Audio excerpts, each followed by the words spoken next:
Hey, we were cut off because storage was full, and we ended with this card about integrity, and I had a big discussion right now with my guides, with my higher self, with Archangel Michael, and I'm forced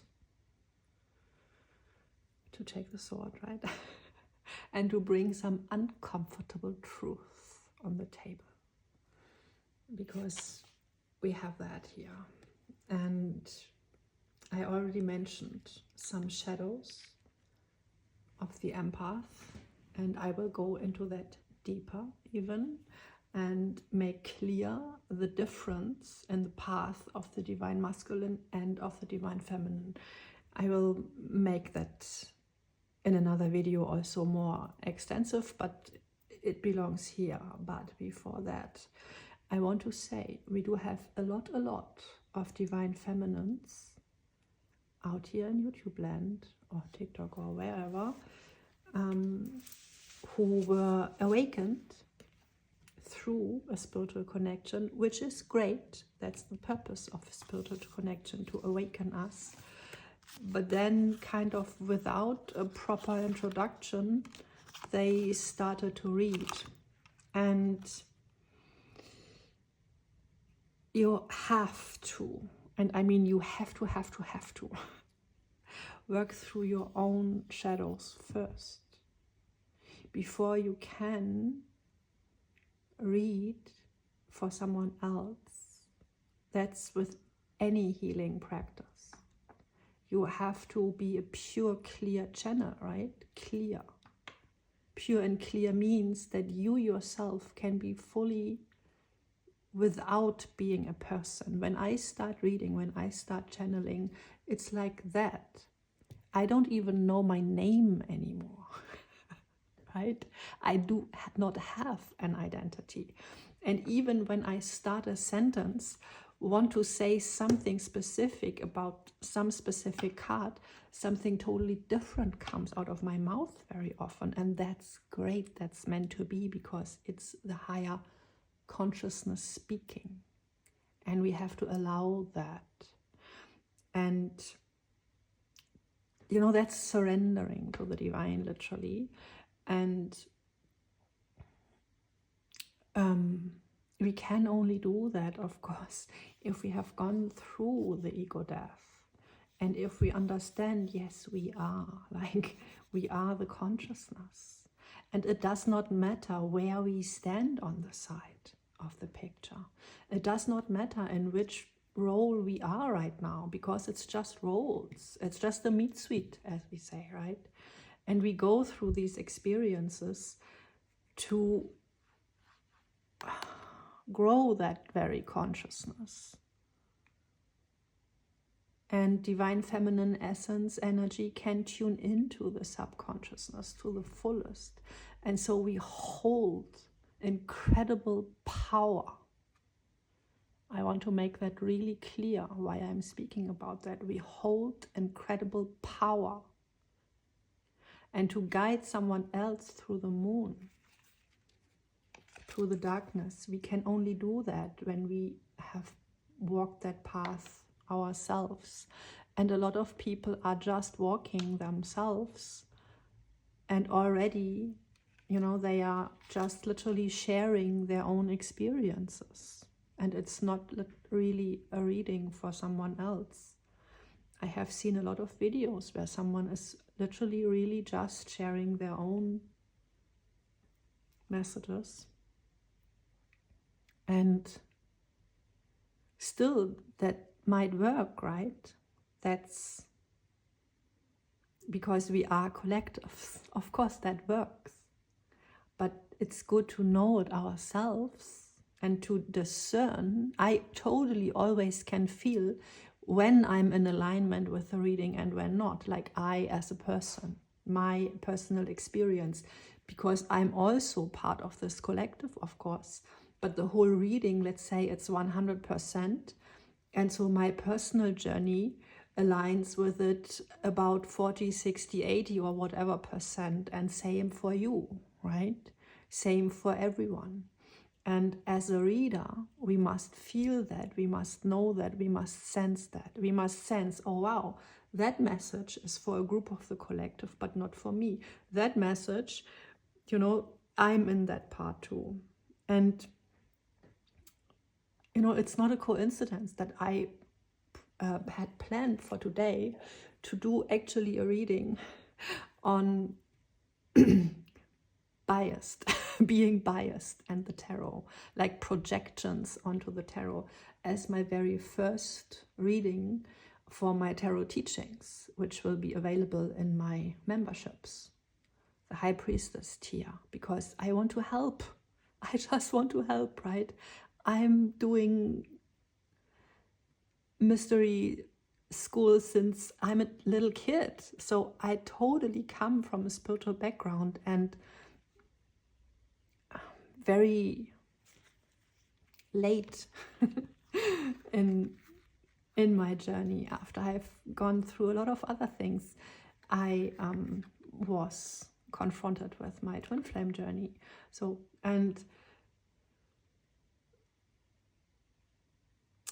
I do have a total different background to that. And when I stumble over readings where people ask for timing and stuff like that, I'm like, well, that's not at all what that's about, right? Please don't do that. Please don't ask for timing, and please don't even see every card as a card that speaks about what's happening in your life, because they just don't. Okay, so we need to do that first. So we postpone the manifestation here, right? But this is totally perfect. We need that. But we are in the integrity part, and we are here in the divine feminine collective.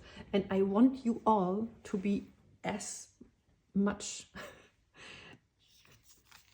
integrated as possible. I want that for us, you know, because together, you know, we rise, together we awaken, together we grow. And we want to, we need to acknowledge also that every system, I'm working with runes now, you know, and I am coming from Germany. And in the Second World War, they took over the whole paradigm of the runes and misused that. And Christianity is used, you know, to control people. Like every religion, even Hinduism, even Buddhism, every religion has attained the Kabbalah. It all has, at some point, they have some distortions in it. And it's our freaking job. That's why we are here, to bring light into that and to really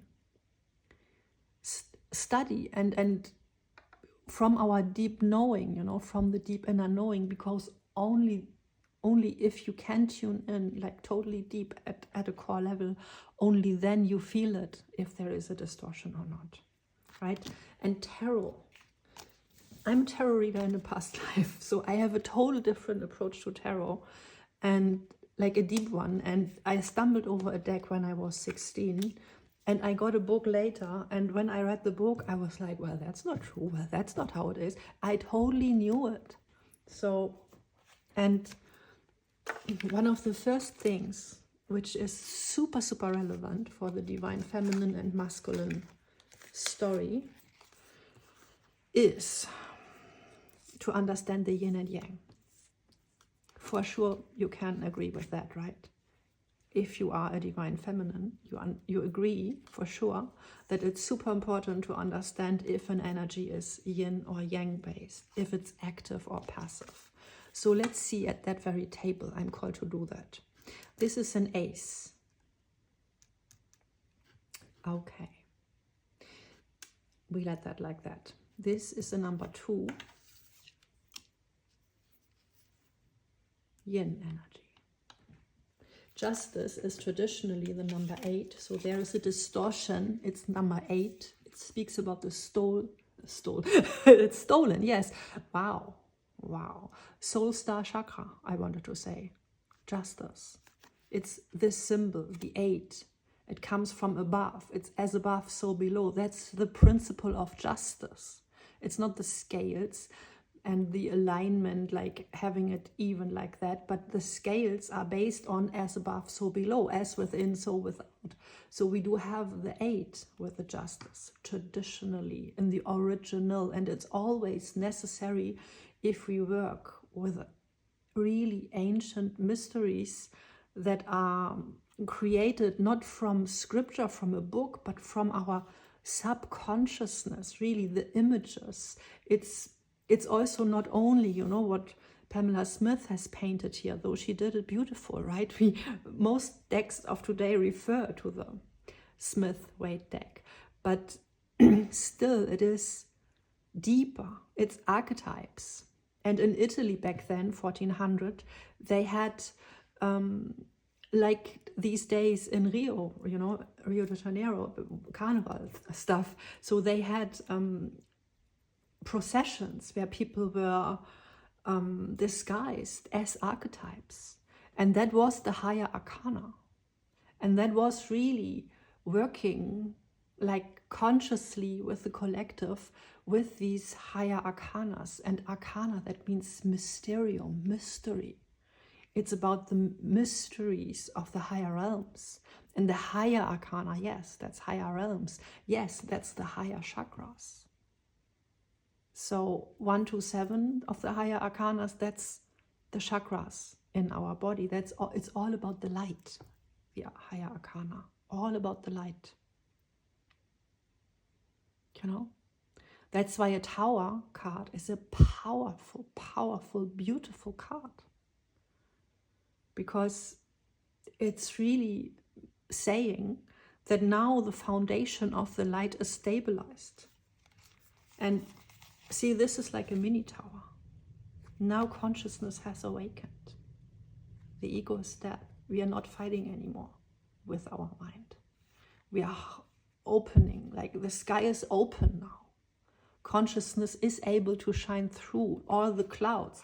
All the clouds, that's our personal thoughts. That's our perception. That's the matrix. But here it's free. Wow, this reading has taken a whole turnaround. Wow. Okay, so number 8, it's an internal thing. This is why these divine connections, who are literally hanging at the soul star chakra. I'm so sorry. I'm pretty tired because I didn't plan to do a reading at all today. And yeah, and I read, I don't know, 4 or 5 hours yesterday. So I had planned to work on my website, but it's meant to be, so bear with me, right? So this, yes, I wanted to say this is internal energy. This is even why these connections are not be seen in our 3D reality, because they are in the higher realms, right? They are, it's a soul connection. So number 10, yin. Number 14, yin. Ace, that's seen. Yang. Yin. Yin. Yin. So, this is the only thing you are aware of. Like what's happening, what you can see. So, you feel Christ consciousness, higher love. That's beautiful. You feel that. And you channel that. It's like all the truth is coming down there in your crown. Right? Because remember, you are the divine feminine. You are that. That's you, literally. You are source. You are part of source, right? Embodied. That's you. And this is what keeps you awake and what disrupts the matrix. See how beautiful that card is. And that's what I mean. If we are not able to see and discover, even, which in each moment discover a new beautiful piece in the tarot, then tarot is not your tool. Then please stick with oracles where it's clearly depicted in words for the mind, right? Then go with that. Go with channeled messages written. But tarot, that's a mysterium, and it's meant to teach you. It speaks with you. And you have to tune in. And you have to allow the tarot to pierce through your perception, to pierce through what's already in your mind. And that's literally the cloud you already have downloaded. That's like everything what's written about tarot, everything what you have read, what you have heard, that's your perception. It's just one cloud. But what's a cloud compared with source? Flowing consciousness, like field intelligence, which is here to support us through the tarot. That's just a means, a perfect means, I feel, to support us on our journey, because tarot, that's just the mirror of the soul. And what's coming through my mouth right now, I had no idea before what that would be, you know, becoming here. And even 1 second ago, I had no idea what I would speak about. But it's important. It's important. So if you work with tarot, then honor the tarot. And it's not like in school, you know, where you had to study something and then you have to write it down and then you have to repeat it. That's matrix. Learn, remember and repeat. That's not what wisdom is. Sophianic energy is, it's wisdom. It's your crown being open and you channel the truth through. Like your mind has to be open. And that's that process where you are. That's an internal process. It's not, oh, she's so indecisive or he is so indecisive because he's not coming forward, or what a bad guy. No, not at all. This guy, if it's a guy, right? If it's about a guy, this guy has freaking received some truth in his very consciousness. And now he's struggling because now the subconsciousness is working. Like working, flowing through him. In the darkness, he gets messages, if it's about a him, right? Or you, or whatever, right? It's all that. It's all the messages that are channeled through. And all the truth, what's coming through here, is challenging our perception we already had from ourselves. This is the ground we stood on. See? Tarot is also working very much with background, middle ground, and how it's all linked together. It's a weaving. It's like fate weaving itself. And this is how those storylines form itself. Why certain cards and even certain decks want to come through. Because of specific pictures. And here we clearly have, right now, in this very session, right, you see, this is the ego here, right? This is the cloud. See, it's the very dress. It's the perception of ourselves and the ground we stand on. And that's challenged. And that's challenged on both sides, if we are speaking about a divine connection. And so, next thing I shall talk about, and they just reminded me in my head, now say it. Okay, so on this divine feminine side, yes, what are we complaining about all the time? That they, the other person, right, is looking to grass is greener on the other side, and that they are not putting in the work and all that, you know, they are not decisive, and they are not, you know, because they are just, you know, going with the flow here. Where is this little guy?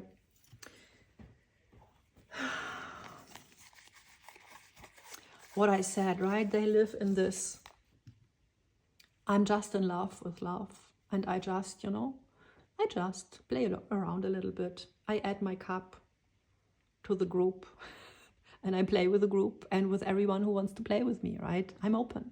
Like, I'm open to play. What else is there in life, right? And that's pretty much traditional what divine masculines do, because they do have master manifestor abilities, magician energy. They carry that totally, because that's the essence,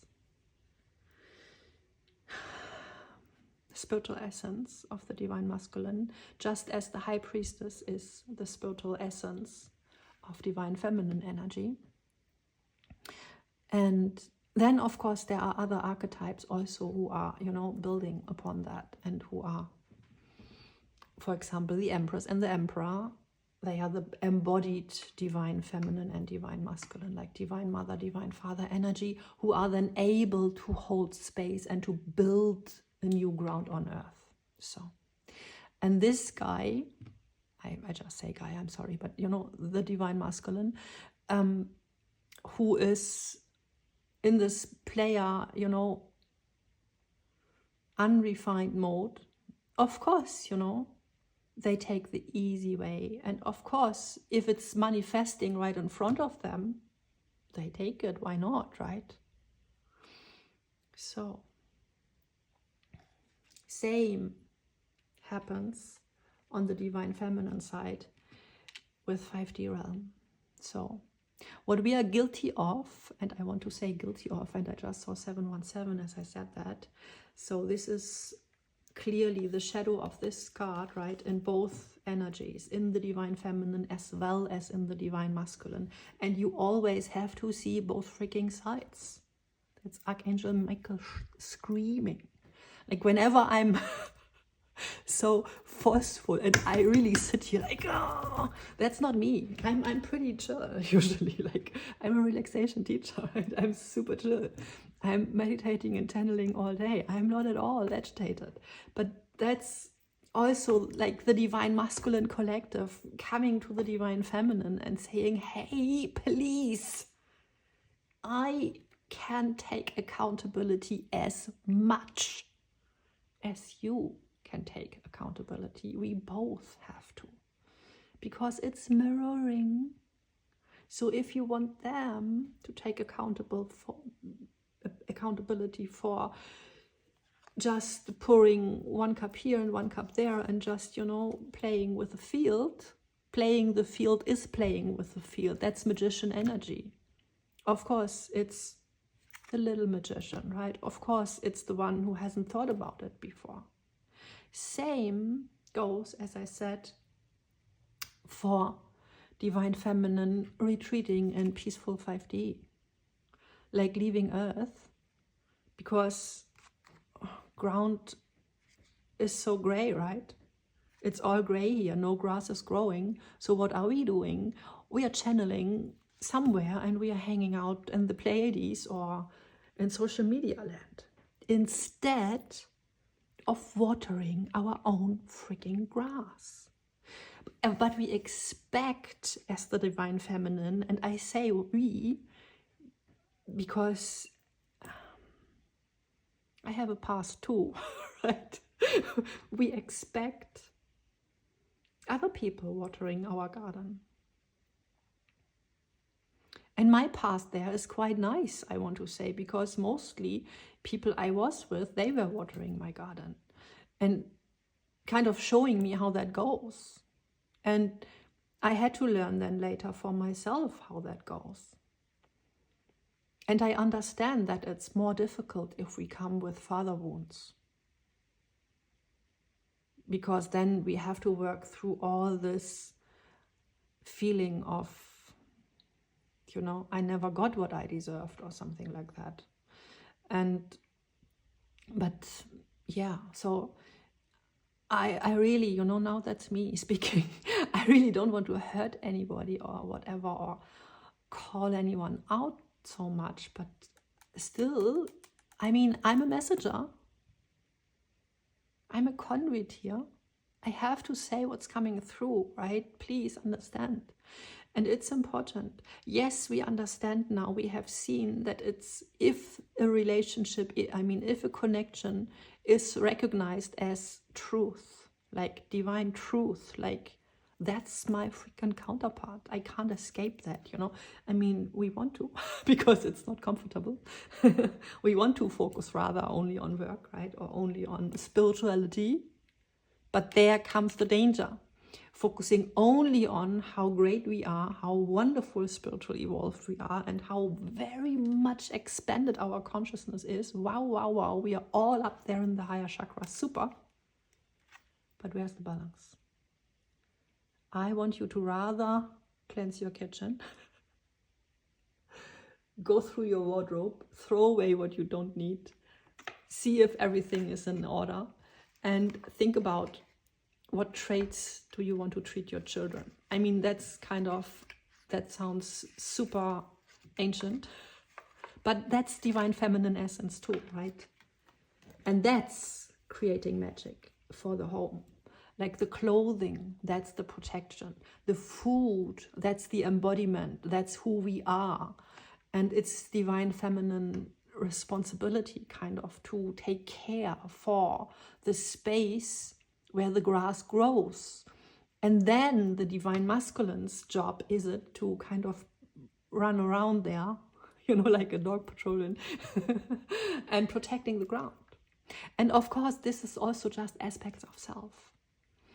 But the thing is, the very moment we understand, wow, they took their cup somewhere and they weren't seeing the worth of this ground and didn't water it, well, best thing you can do is water it yourself and grow your flowers. And then if they come looking over the fence and are like, oh, wow, beautiful flowers right now, right? I haven't recognized them before, but now I see them. Then, of course, you can say, yes, do you also see the fence right there? I protect my flowers. And you should, you shall, you must. Because you're the portal, right? Root chakra. Sacred feminine. And we are connecting crown and root. And a divine counterpart connection meets in the middle in the solar plexus, which is I am. Present. We only can build in the present. So I want you back out of the cloud. And don't listen the whole day to readings that are saying, he loves you so much. And because of that, you sit there and you don't water your garden because he loves you so much, so you can stay how you are. No, you cannot stay how you are because every day we grow and every day we evolve. And that's for all of us. We are not meant to stay. We are meant to change, like constantly evolve, constantly go with the flow and use, I mean, the angels are constantly saying to me, like, so would we be happy to have hands, to do something, like to do constructive guidance, right? As a human, we have so many opportunities. I mean, as an embodied angel, especially, you have so many opportunities to better the world, to do something with your high energy. And a lot of people are just retreating in 2D. I mean, the screen is 2D, and hopefully, I mean, I want you, of course, to get this message, but you can have earphones on and do, you know, go walking through the forest or whatever, or cleanse your house while you listen to readings. Do something. Do workout, whatever. Yeah. So that was that. And now we can see, maybe we can turn around the active energy now to, oh, you have shifted. Okay, this is a yes-no question, by the way. You can get a yes-no question. Please don't distort this video and lower the energy and ask anything about timing. That's not allowed, right? That's disqualified. We don't want to know anything about some timing because everything is divine. Tarot is a mirror of soul, and you are going through stages and you are evolving. And that's what it's about. And your internal energy looks as you will see in a minute.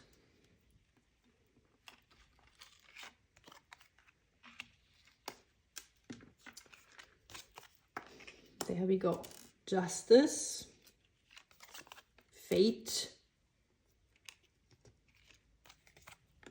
temperance. What was that? Oh, that was the Ace of Swords. Yes. So here we go. Internal energy. And we had that negative. And that was, you know, he's standing here. And that's great, you know, experiencing how toxic love, 222 right now, how toxic emotions can be, how emotions can be misused, and how people can be misguided through emotions also. I have written a little bit about my personal story, by the way, kind of my bios in the description box. So I do have quite a struggle throughout all my life with distorted healers. With the trauma bonding that's happening. And I also totally recognize that in a lot of tarot readings, how people use trauma bonding to gain. That's not what we are here for. Not at all.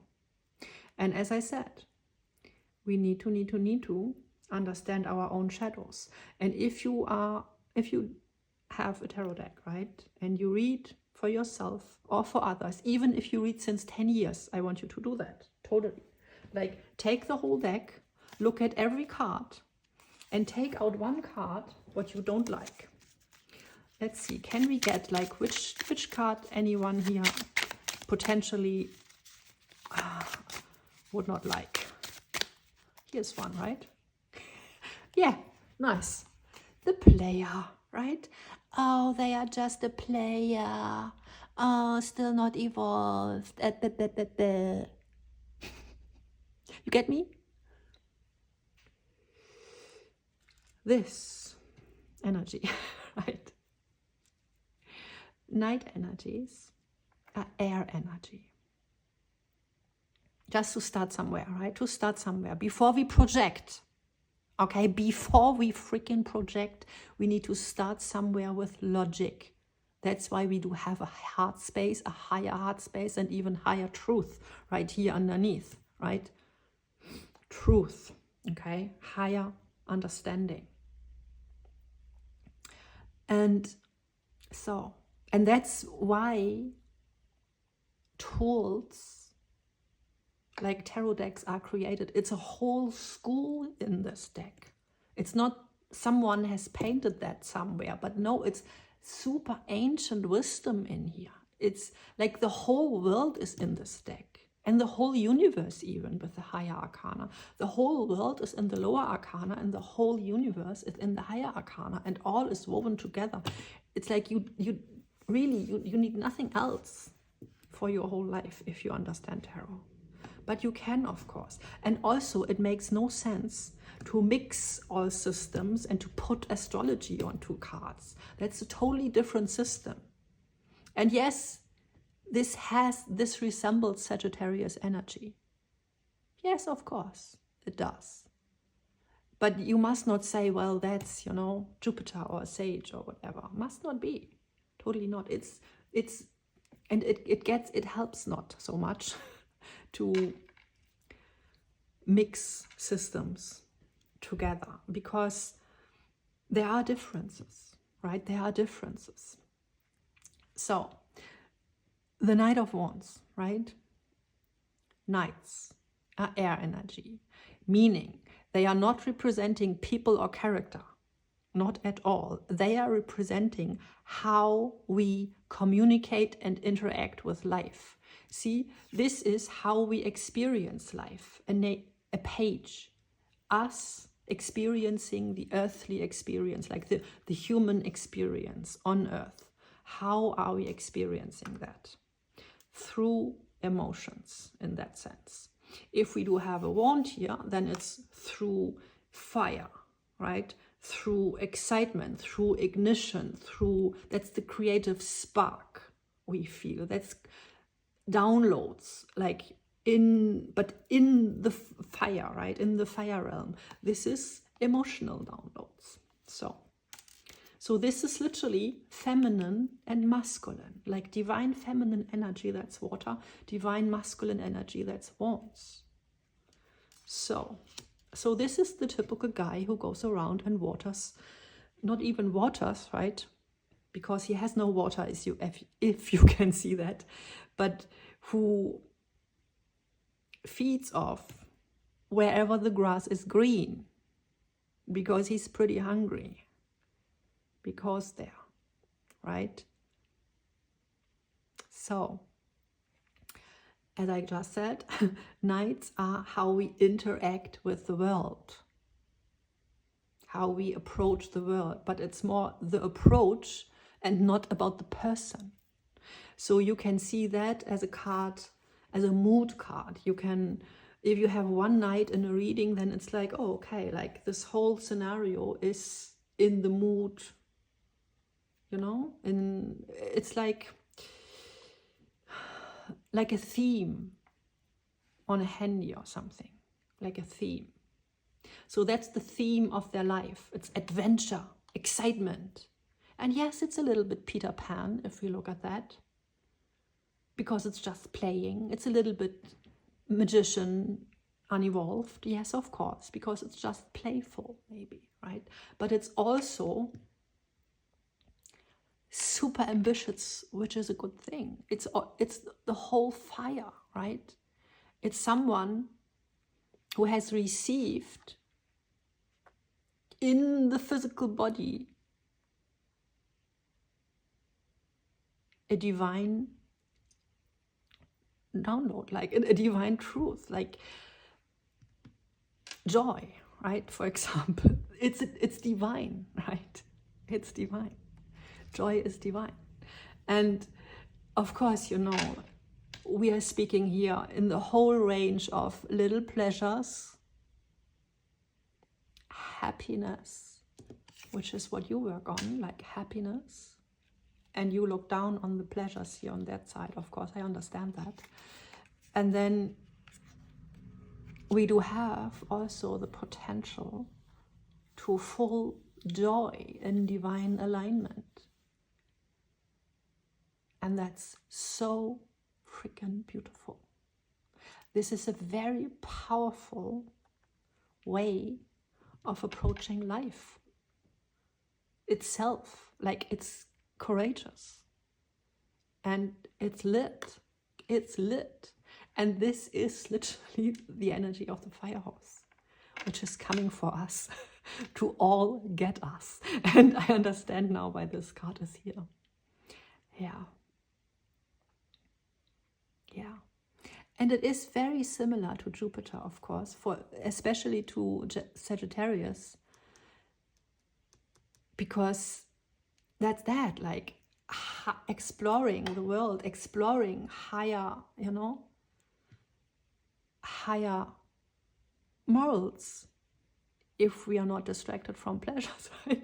And I mean, Jupiter, that's this giant gas planet, which is always about expanding. And see, that's the energy there, which is really similar. So it makes sense to, if you work with astrology and then you learn tarot, it makes a little bit sense, of course, you know, to see that there. But if you just work with tarot, you totally don't need anything else on top of that.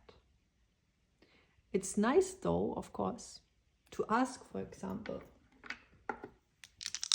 astrology itself, right? If they want to add to that, because just putting like two similar energies on top of each other, that's not even, I don't know. I mean, what's the purpose, right? What's the purpose? I don't understand that. And just someone did that with tarot, you know. A lot of things were did in 1900 and also the first half of 20,000th century, where a lot of spiritual things were rediscovered, but also distorted, as I said, because just people, you know, just one person wrote something, and sometimes we still refer to that. And if you want to work with astrology on cards, then you really have to see it through for yourself, if you really can feel that. Because that's also Jupiter, right? And that's also Jupiter, right? So who now is Sagittarius? This or this or this? Huh. And also, well, this, you know, fixed signs, because we have the 4 elements. And I really rather would say we let tarot be tarot, and we let astrology be astrology. And we can see how maybe both books, you can open both books, right? But you must not mix it together. And why do I say that even? Because it limits. Because it limits.